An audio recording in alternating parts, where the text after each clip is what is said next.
네, 여러분 반갑습니다. 그라운드체의 김성원입니다.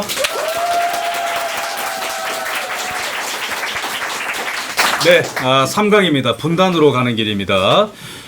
분단으로 가는 길인데 제가 2강에서 말씀드렸던 것은 소련은 아주 단순합니다. 그냥 이 세 군데 지역, 아시아와 지중해와 동유럽을 공산화시키고 싶어 했고 그 주요 전략은 민주적인 방식을 써라라고 얘기를 하지만은 수가 틀리면은 부정선거를 해버린다라든가 공산주의자들이 무력으로 쿠데타를 일으킨다라든가 아니면 소련의 말을 잘 듣는 꼭두가시 총리를 세운다라든가 이런 어떤 세네 가지의 방법으로 공산화를 시켰고 그 다음에 독일을 비롯한 여러 지역에도 미국과 얘기할 때 항상 4개국의 신타통치 이런 얘기를 했죠.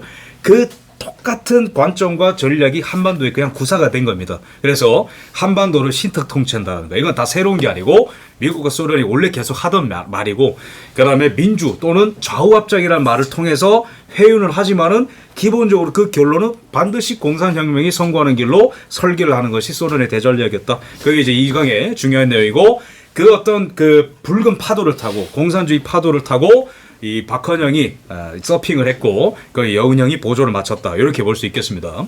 그러면 대한민국의 우익 세력이라고 볼 수 있는 우익 세력은 아주 정교하게 미국의 독립 정신을 다 알고 어떤 이런 의미의 우익이라기보다도 반공, 그죠? 공산주의는 안 된다. 그리고 우리 민족끼리 하나가 되어서 통일하는 게 중요하다. 그리고 이런 어떤 시장 경제라든가 기업인들 이런 사람들의 권리를 보존함으로써 나라가 먼저 잘 사는 게 중요하다. 어떤 이런 입장이라고 보시면 되겠습니다. 이런 우익 민족주의 진영에 여러 가지 사람이 있는데 여러 분이 있는데 이 한민당의 이제 김성수 이제 왼쪽에 그 송진우가 있습니다. 이 두 분들은 이 동아일보를 만들었고 또 한민당 그리고 이 김성수 같은 경우에는 영어 뭐 외국어 다 배우시고 전라도 양반 지주계급 그러니까 지금 민주당의 최초의 버전이 한민당인데 이 한민당의 출발은 전라도 양반 계급입니다. 주축이. 그래서 토지개혁을 반대한 거예요. 그럼 이분의 사상은 뭐냐? 세 가지 키워드인데 중간에 나와 있죠. 인재 배양, 경제 자립, 언론 창달. 그래서 학교를 세워서 학생들을 가르치고 막 싸우기보다 또한 경제적으로 우리가 자립을 해야 되고 일본 사람들한테 얻어먹기보다도 그 체제가 부정할지라도 우리가 그 밑에서 먹고 살 수는 있어야 된다. 그럼 세 번째는 언론 창달. 그래서 우리가 언론인들을 키우고 언론사를 만들어서 이 나라 돌아가는 일에 국제 정세 돌아가는 일에 우리가 까막눈이 되면 안 된다. 그래서 동아일보를 만들었어요. 그리고 또 실천을 하기 위해서 경성방직이라고 하는 이런 이제 옷감 만드는 회사도 만들었는데 그 경성방직의 최초의 어떤 뭐 기구랄까요? 그다음에 이런 시설 같은 것들이 지금 영등포 이제 이 스퀘어 거의 주변에 아직도 보존되어 있습니다. 어쨌든 기업인으로서 언론인으로서 또 학자로서 이제 활동을 했고 이제 정당을 만들었어. 이런 분들이 이제 우익 민족주의 지도자라고 볼 수 있고 또 3.1 운동에도 가담을 했습니다. 송진우 선생과 김성수 선생이. 근데 이때 송진우 선생이 의리가 엄청난 분이에요. 의리, 그죠? 여기 이제 삭발하고 이제 감옥에 갇혀 있는 사진인데 3.1 운동을 하면서 이 두 분한테 이제 수사망이 좁혀오자 송진우 선생이 딱 얘기합니다. 인촌 김성수, 당신이 더 실력이 뛰어나고 당신이 더 할 일이 많으니까 모든 혐의는 내가 질 테니까 내가 혼자 감옥 갈 테니까 당신은 밖에서 활동해라. 그래서 혼자 감옥에 가신 겁니다. 그래서 평생에 이제 이 송진우 선생을 아꼈어요. 한민당의 주축이죠. 근데 이분들의 노선은 뭐냐면은 일제시대 때는 무력 투쟁보다도 먼저 공부하고 좀 깨어나고 실력 있고 돈을 벌 줄 알고 근데 이제 해방이 되어서는 공산주의자들과 하나가 될 수 없다.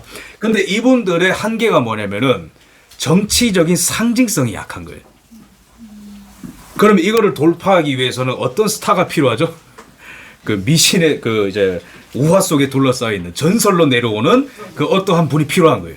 이 두 분들로는 왜 규합이 잘 안 되냐면은 어찌됐든 간에 공산주의자들의 프레임이 너무 잘 먹히는 거예요. 왜? 일제시대도 때까지 잘 살았잖아요, 그래도. 그러니까, 야, 뭐, 아무리 너네 뭐 독립운동하고, 인제 뭐, 배양하고 이래도 어찌됐든 간에 잘 먹고 잘 살았잖아. 공산주의자들이 친일파로 계속 공격을 먹히는 거예요. 근데 이승만 대통령이 친일파 프레임 안 먹힌다. 왜? 한국교회 핍박이라는 책을 쓴 분이잖아요. 그죠? 일제가 어떻게 한국교회를 핍박하는지, 그리고 또 재팬 인사이드 아웃이라는 책을 쓰면서 일본은 본디 어떤 신정체제이기 때문에 미국의 체제와 부딪힐 수밖에 없다라는 그 명절을 써내서 미국인들한테 경고를 날리고 미국 의회를 로비해가지고 일본을 계속 이제 압력을 가해가지고 한국을 독립시키려 했던 분이 바로 이승만이기 때문에 정치적인 상징성에 있어서 상대가 안 되는 거죠. 그죠? 그 다음에 김구 선생 같은 경우에는 이 소식을 중국에서 듣고 상해에서 듣고 일본의 항복은 하늘이 무너지는 듯한 일이었다. 천신만고로 수년간 애써서 참전 준비를 한 것도 다 허사가 돼버렸다. 우리가 이번 전쟁에서 할 일이 없기 때문에 국제 간의 발언권이 빠약하리라. 이승만 대통령과 입장이 똑같죠. 왜냐하면 이승만 대통령이 워싱턴에서 로비를 하시고 아펜젤러 선교사의 딸과 언더우드 선교사의 아들과 기독교 선교사 인맥을 충동을 해가지고 돈을 다 써가지고 미국 하원 상원에 이제 정치력을 행사했어요. 이승만 대통령이 3년간 42년부터 45년까지.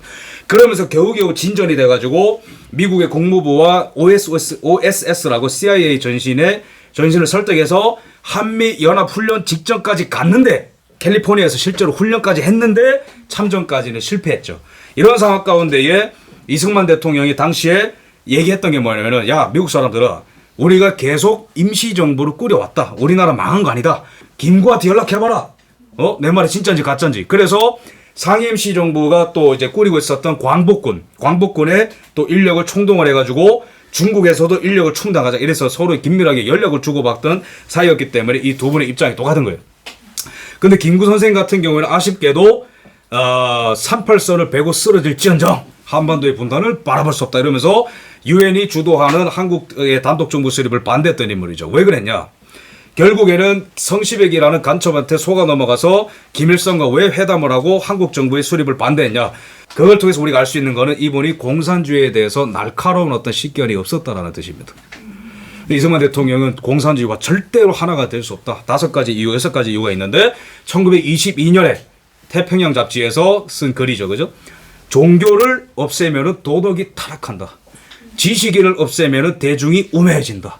재산을 뺏으면 사람들이 게을러진다. 여러 가지 이유로 공산주의 절대 안 된다.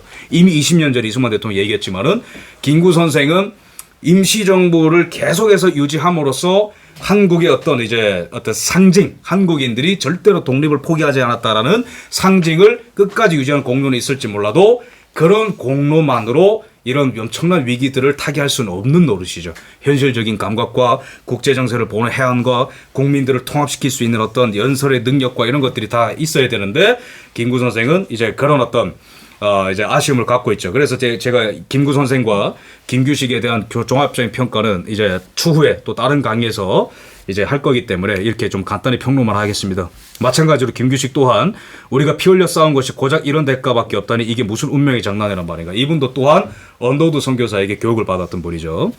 하지만 이분도 이 1차 대전 이후에 미국이 마치 뭔가를 해줄 것처럼 해서 3.1운동까지 했건만 그리고 이승만 박사의 부탁을 받아서 파리에 가가지고 미국과 승전국들한테 한국의 독립을 요청했건만 그게 철저히 거부당하자 이분은 1920년대부터 미국에 대한 엄청난 반감을 갖게 됐어요.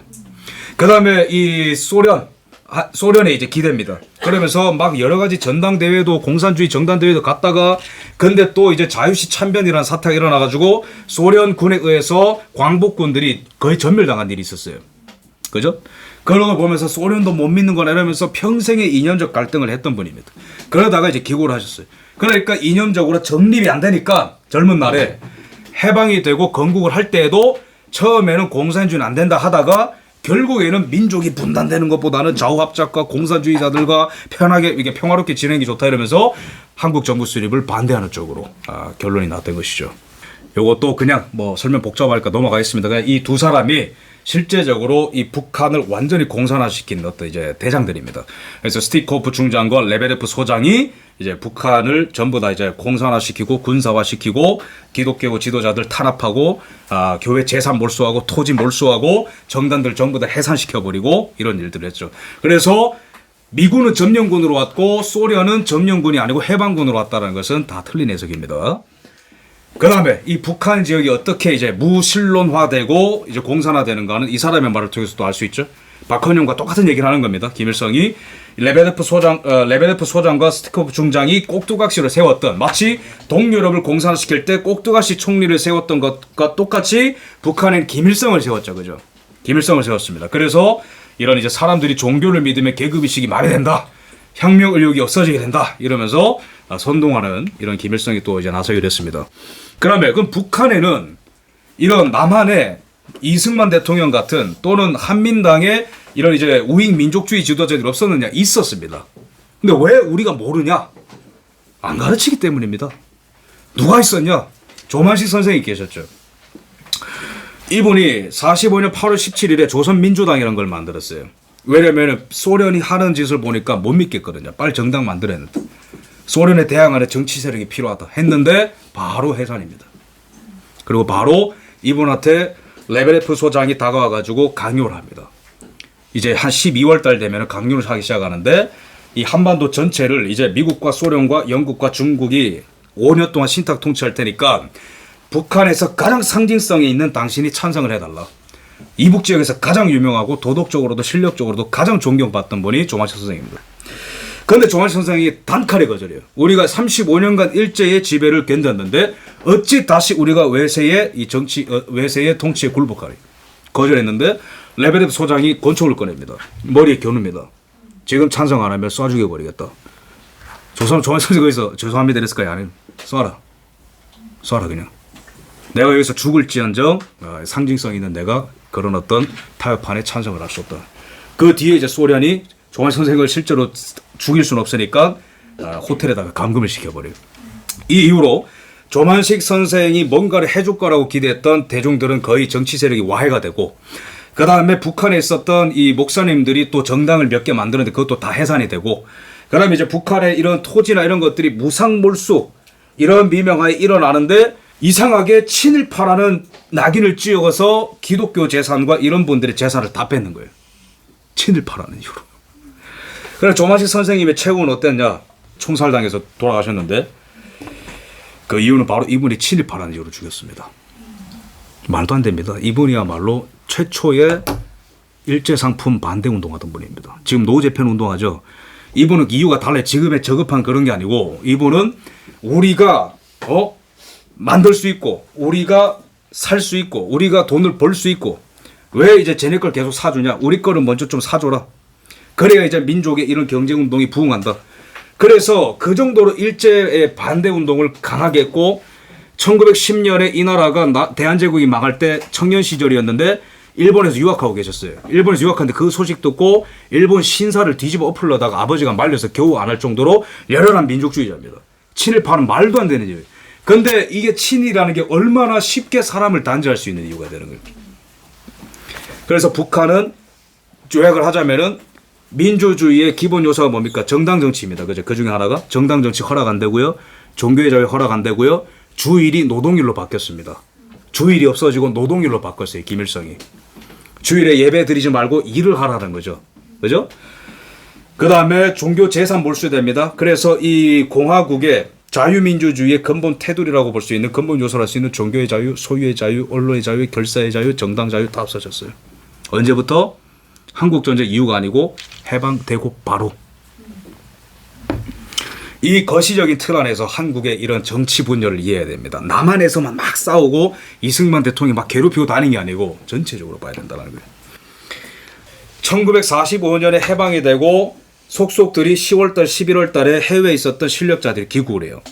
그런데 이때까지만 하더라도 뭐 우리가 하나가 될 수 있을 것 같고 서로 이렇게 막 의견이 약간 비슷했어요. 여기까지는. 근데 12월 달에 뜬금없이 미국과 소련과 영국이 이 아시아 문제를 굉장히 좀 어설프게 해결하려는 그 시도를 합니다. 그게 바로 12월 달에 열린 모스크바 회의예요. 그래서 이 삼상회의라고 하는데 미국과 소련과 영국의 외무장관 3명이 모여서 회의를 하는데 이탈리아, 헝가리, 핀란드, 그 다음에 한국, 중국, 일본 이런 문제를 앞으로 어떻게 할까? 이런 얘기를 했어요. 근데 여기서 이 문제가 되는 이 한국에 대한 신탁 통치안이 발표가 된 거예요. 미국과 영국과 소련과 중국이 4개국이 5년 동안 이 한반도 전체를 대리로 통치한다. 신탁 통치. 독일한테 구상했던 그걸 했거든요. 근데 독일한테 그게 성공했나요? 못했죠. 그러니까 분단되죠. 그죠? 이런 게 이제 발표가 되니까 막 우리나라 언론에서 바로 이건 막 굴욕이다 이러고 뭐 4개국의 공동관리 아래 거무 5개년간 조선을 신탁 통치한다 이런 소식은 3천만 우리 민족에게 청천벽력이며 일종의 사형선고다. 당시에 이제 조선일보 보면 정확히 이제 민심이 잘 반영되어 있죠. 그런데 여기서 입장이 막 나뉘는 거예요. 여기서 신탁 통치를 한다 이러면은 여러분들은 어떻게 생각하세요? 신탁 통치를 받고 싶으세요? 안 받고 싶으세요? 그 이유가 뭐예요? 안 받고 싶으면? 자신 있게. 기분 나빠서? 여러 가지 이유가 있겠죠, 그죠? 뭔가 불안하잖아요, 그죠? 일본도 뭐 일본한테 그렇게 35년 지배받을지 어떻게 알았겠습니까? 처음에 한국 사람들이. 근데 이것도 뭔가 이제 외세가 이렇게 하는 거 불안하다. 그래서 의견이 많이 나뉘었어요. 근데 이상하게 좌파들, 공산주의자들은 오케이 이러는 거예요, 바로. 왜 그랬을까요? 간단합니다. 공산주의의 종조국인 소련이 그렇게 하라고 했기 때문에. 간단하죠, 그죠? 그래서 박헌영은 네 알겠습니다, 바로 오케이 했어요. 김일성이야 뭐 꼭두가시니까 뭐 의견이 필요 없고 원래. 그래서 이 공산주의자들은 당시에 이 모스크바 삼상회의의 결과에 따라서 미소 공동위원회가 열리는 거예요. 그럼 이 공동위원회가 5년 동안 이걸 어떻게 통치할지를 결정하는 위원회라는 거죠, 그죠? 그러면 이걸 찬성한다는 것은 당연히 신탁 통치를 찬성한다는 건데, 근데 여기에 대부분의 한국 사람들은 싫어했어요. 민심이 안 좋았어요. 또 하나의 외세에 들어가는 것 같다. 와, 막 반대해. 근데 여기서 김구 선생이 처음에 딱 스타트를 끊었어요. 오케이. 방법적으로도 반대지만 정치적으로도 내가 이 들끓는 민심에 내 몸을 던지면은 바로 내 중심으로 뭔가 이제 대중이 규합할 것 같다. 근데 이제 딱 이제 김구 선생이 기소로 나섰는데 미군정이 또 김구 선생을 제지합니다. 그리고 김구 선생이 열받아가지고 이제 미군정이 막 테러하겠다 하고 막 협박하고 난리가 나요. 그래서 너무 과격화돼가지고 김구 너 아웃. 그래서 이 미군정으로부터 이제 김구가 이제 영원히 아웃되기 시작합니다. 이때부터. 그러면서 이승만 대통령이 이때 뭐 하고 계셨냐? 몸이 너무 안 좋아서 한 2달 동안 거의 서 계실 수도 없어서 집에서 쉬고 계셨어요. 근데 이제 2달 동안 쉬고 나와서 이승만 대통령이 어떤 뭐라고 했을 거예요? 신탁 통치를 찬성하는 공산주의자들은 매국노다 이러면서 엄청나게 연설을 하는 거예요. 그래서 사람들이 역시 이승만 이러면서 이제 김구야 이제 정치적인 이제 그 입지를 잃었으니까 이승만 역시 이러면서 막 이승만 하면서 전국에 막 난리가 나는 거예요. 그래가지고 미국이 지금 당황한 게 뭐냐면은 소련이랑 이렇게 잘 해가지고 외교적으로 성과 하나 만들고 싶은 거예요. 국무부가. 그죠? 국무부가 막 사인하고 그런 거 좋아하잖아요. 막 협정 맺고 야 신탁 통치 되네. 우리 이념에 따라서 하니까 신탁 통치 되잖아. 이런 거 하고 싶은 거예요. 근데 이제 김구 같은 경우는 너무 급진적이어서 이미 정리가 됐는데 이승만이라는 원래 미국을 괴롭히고 루즈벨트 대통령한테 협박 편지 보내고 이랬던 사람이었는데 이분이 또 막 반공했다 나타나니까 또 막 날린 거예요. 제발 그렇게 하지 마시죠. 그래서 가태연금을 당했어요. 그리고 전화를 다 끊었습니다. 그래서 이승만 대통령이 또 이제 가태연금을 당하고 그런 일이 있었어요. 그런 일이 있었는데 이 날짜를 보시면은요, 이 모스크바 삼상회의가 열려서 신탁 통치를 하겠다. 이 사이에 민심이 막 들끓었던 거예요, 그죠? 2월 달에 이제 북한은 이게 진짜로 이 소련과 북한이 영악한 게 앞에서는 악수하고 그래 공동의 5년 동안 신탁 통치 받고 한반도 전체가 민주주의 국가로 가는 거에 찬성합니다. 예, 알겠습니다 하는데 뒤에서는 나라를 다 만들고 있는 거예요, 그죠? 근데 남한에서는 사람들 정신 못 차리고 막 다 헷갈리고 이러고 있는 거예요. 그래 이승만 대통령이 보다 못 참게 돼가지고 6월 달에 이럴 거면 다 뒤집어 엎어라. 어차피 안 되는 거. 남한에서라도 단독 정부가 수립돼야 된다. 많은 거를 생각했지만 중간에 보시면은 미국과 소련이 왜 자꾸 이런 걸 하냐면은 아직까지도 공산주의자들은 모르는 거예요, 미국이. 그러니까 대화하면은 뭐 이게 공동의 나라를 만들 수 있을 줄 알고, 그죠? 그 다음에 근데 여기에 미소 공동회를 하다가 5월 달에 엎어졌습니다. 이승만 대통령이 그냥 이런 걸 하는 거 아니에요. 왜 엎어졌냐면은 소련이 이상한 발언을 하는 거예요. 좌우합작이라면서 좌파 우파 다 참여한다면서 뭐 민주주의 국가 만든다면서 근데 소련이 여기서 딱 제안을 하는 거예요. 그래 공통된 나라 만드는 거 좋은데 너네 그 남한에 그 되게 무서운 사람 몇 명 있다면서 그 김구랑 이승만 이런 사람들을 좀 빼라 이런 얘기를 하는 거예요. 근데 미국 입장에서는 약간 의심이 되는 거예요. 뭐야? 다 들어와라. 다 들어와서 다 선거해서 다 이렇게 하면 되는 거 아니냐? 근데 왜 이승만을 빼라고 하느냐? 미국 입장에서는 이승만이 두렵지만은 한편에서는 소련이 또 하지 말라고 하니까 괜히 의심이 되는 거예요. 와, 의심된다. 엎어라. 그래서 휴회가 됐어요. 안 한다. 그러니까 이승만 대통령이 쭉 보니까 이 동유럽 정세와 국제전선을 쭉 보고 공산주의를 이미 경험한 분이니까 소련은 원래 협정할 생각도 없고 동유럽을 공산화시키는 것처럼 북한도 이미 공산화 다 시켜놨으니까 미국아 제발 소련한테 끌려다니지 말고 일단은 합법적인 합법적인 정부를 수립을 해라. 그게 가장 현실적인 방법이다라고 선언하고 나오는 거예요. 근데 이때까지도 미국이 또 정신 못 차리고 그런 건 안 된다 이러면서 가장 그 보기 좋은 게 가장 좋은 것이다 이러면서 좌우합작 공산주의자와 자유민주주의자들을 합쳐서 막 하자 이러다가 또 막 잘 안 됐어요. 그러다가 이제 이승만 대통령만 못 참은 게 아니고 박헌영을 비롯한 공산주의자들이 못 참고 총파업과 폭동을 일으키기 시작하는 거예요. 그러다가 이제 미국이 막 됐다 그만하자 이러고 한반도 문제 유엔에 이관하자. 나는 명예로운 퇴진을 하겠다 이러고 가버리는 거예요.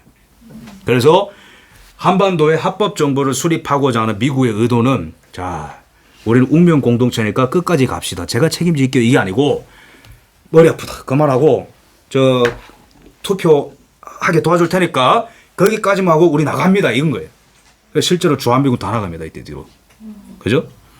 그러면은 좌우 합작을 만약에 시도를 해서 이승만이 만약에 암살을 당하거나 이런 상징적인 존재가 좌우 합작을 주도하는 김구와 김규식이 패권을 잡았다면 이게 어떻게 됐을까요? 그냥 공산국가로 가는 겁니다. 자연스럽게. 그죠? 공산 게릴라들한테 저항도 못하고 그죠? 이미 이북 지역에서는 토지 개혁이나 다 성공을 해서 조직이 완성이 되어 있고 내려오면 이걸 막을 도리가 없는 거예요. 동유럽이 그렇게 하나둘씩 다 도미노처럼 넘어갔거든요. 이거는 그래서 분단을 부추긴 게 아니고 절체절명의 위기에서 자유 대한민국의 위대한 출발을 알린 용단입니다. 이거는. 그렇게 이해하시면 됩니다. 소련의 입장은 간단합니다. 겉으로는 신탁 통치하고 공동으로 다스리자. 협약을 준수하겠다. 하지만은 의심스러운 발언을 하는 거예요. 김구와 이승만을 빼라. 3번은 실제로는 통일정부에 관심 없으니까 나라를 갖다 만들어버렸어요.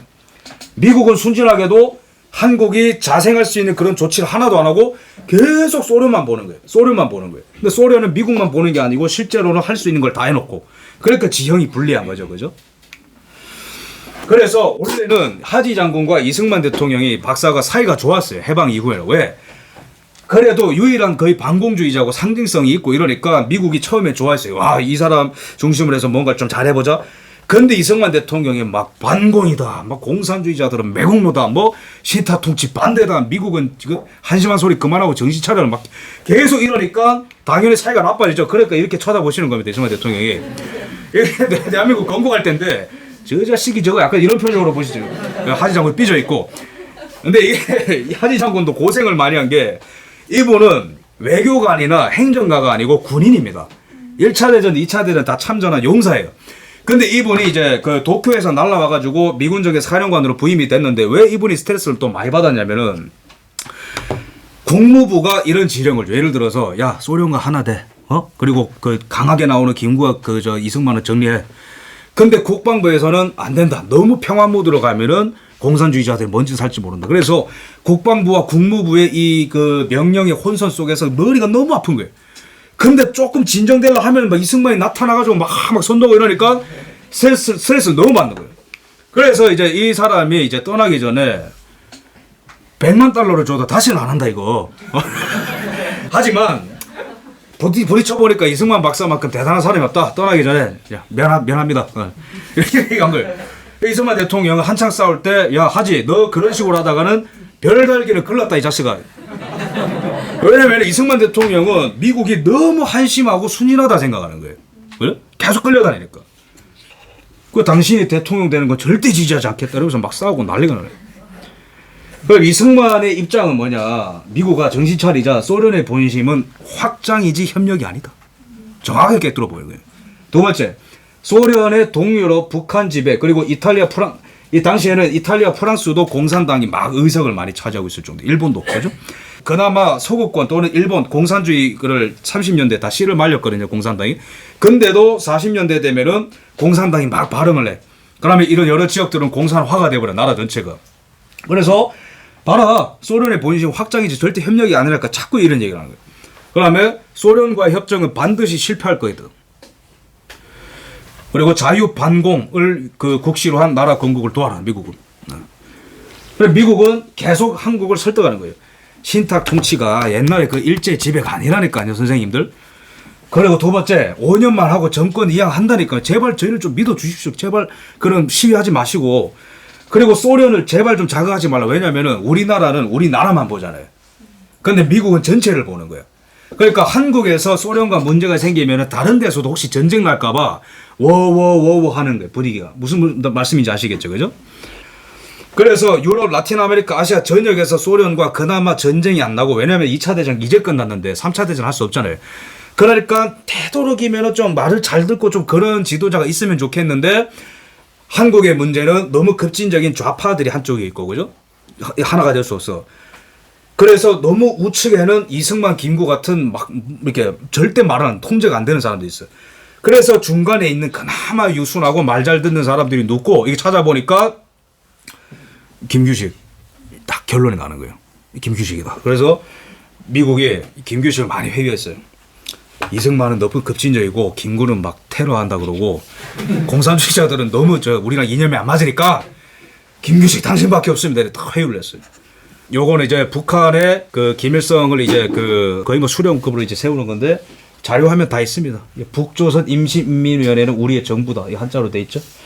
그래서 1946년 2월 달에 이거 하고 이미 토지개혁 다 하고 교회 재산 다 몰수하고 그 언론사 다 폐간시키고 했기 때문에 이건 처음부터 그냥 전체주의로 출발한 나라입니다. 그래서 이승만 대통령의 논리는 이겁니다.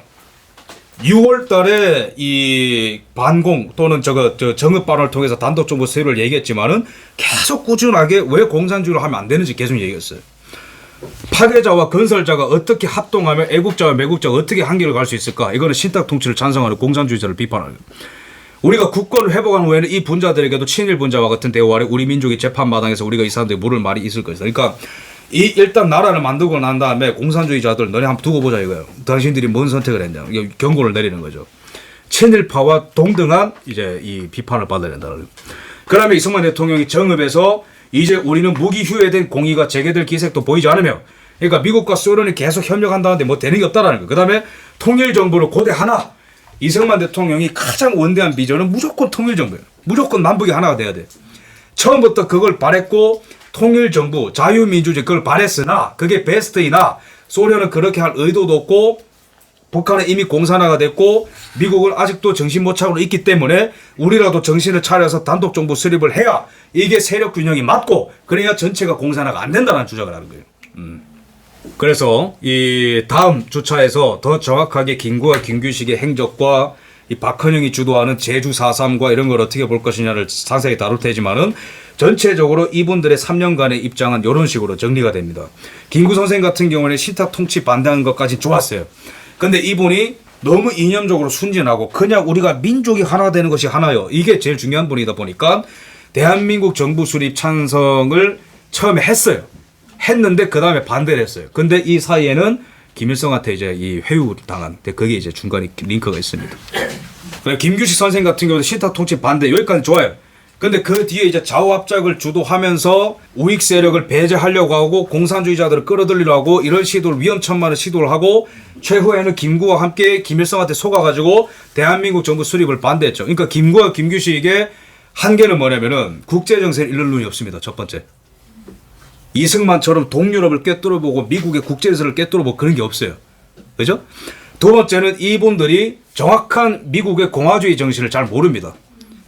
개인적인 자유를 부여하면서도 이 개인적인 자유를 부여받은 사람들은 나라에 충성을 다하고 공동체를 섬기고 애국심을 발휘하고 그 인민들의 뜻이 폭주할 때 헌법에 의해서 제어가 되고 그게 미국의 공화주의 정신이란 말이에요.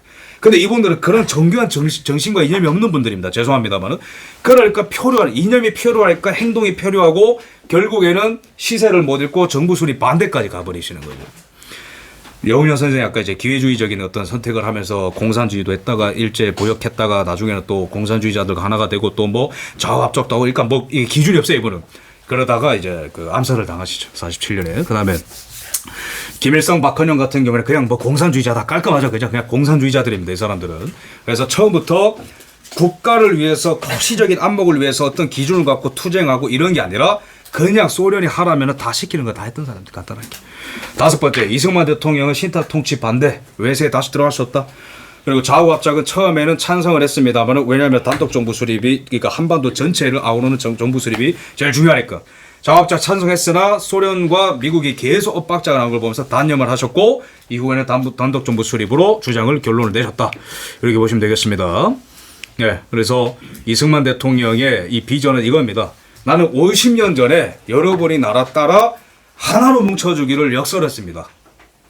하지만 여러분은 거부했습니다. 이게 뭘 말하는 거냐면은 50년 전에 반세기 전에 대한제국이 멸망할 때 청년 이승만이 20대 초의 이승만이 고종폐위를 주장을 하고 또한 1904년에 1904년에 한성감에 갇혀 있을 때 독립정신이나 책을 쓰면서 이 백성들을 질타했었던, 이 나라가 왜 이 지경까지 타락하고 몰락하고 망할 지경까지 되었는가.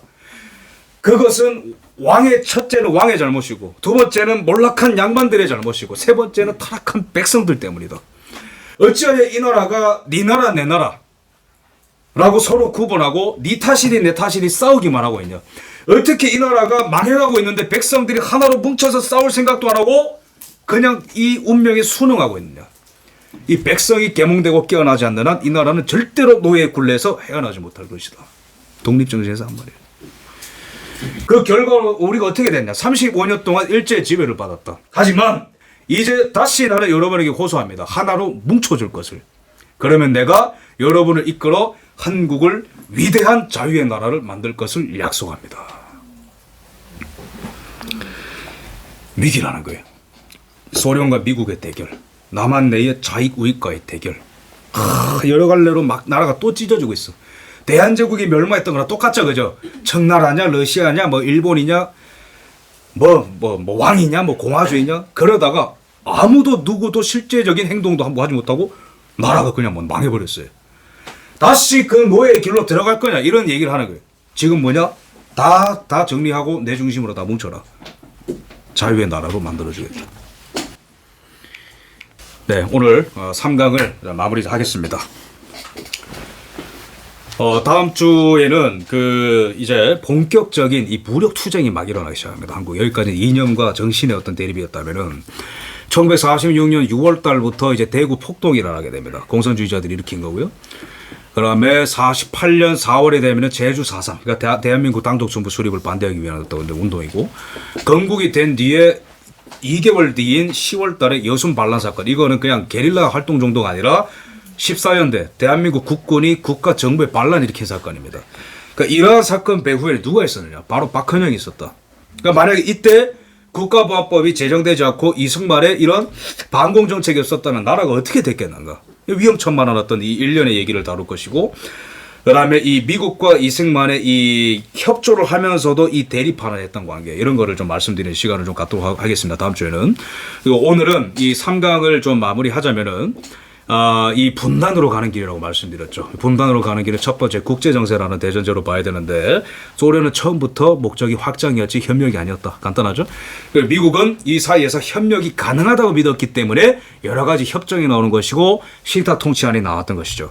하지만 소련의 야욕이라는 것은 어떤 데서 나타났냐면은 우익 인사를 배제한다라든지, 이후에 또 유엔이 감시하는 이 단독 정부 수립을 반대한다라든지, 소련이 이런 어떤 행태를 통해서 또한 북한의 앞에서는 대화 척하면서 북한에는 실질적인 나라를 만들어 버리면서 절대로 대화로서 이 나라의 민주적인 나라를 건설할 뜻이 없다는 것은 소련과 북한이 이미 다 보여줬습니다. 이런 환경 가운데에 남한의 우익 진영과 좌익 진영 분열했고, 좌익 진영은 소련의 큰 프레임 속에서 놀아나는 것밖에 할 수 못했습니다. 신타 통치 찬성하고 공산주의자들 하라는 거 다 하고, 여기 가서 싸우라 하면 여기 가서 싸우고, 이런 식으로.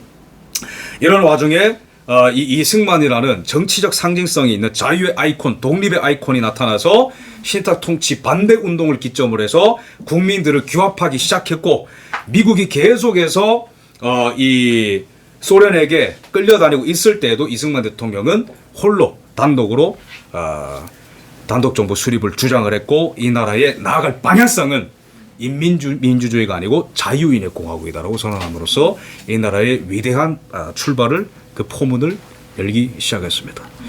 네, 오늘 강의 여기까지 하고 다음 주에 또 다음 강의에서 또 뵙도록 하겠습니다. 감사합니다.